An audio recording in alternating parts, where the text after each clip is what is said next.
Welcome to my channel.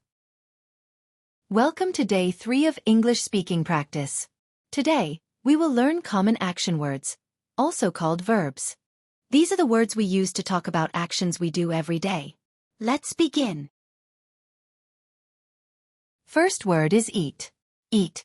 For example, I eat rice. Drink. Drink.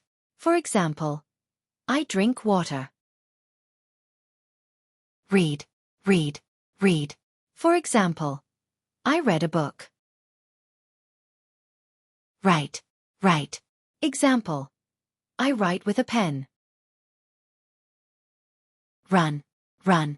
Example, I run fast. Sleep. Sleep. Example, I sleep at 10 o'clock. Sit. Sit. Example, I sit on a chair. Stand. Stand. Example, I stand near the door. Play. Play.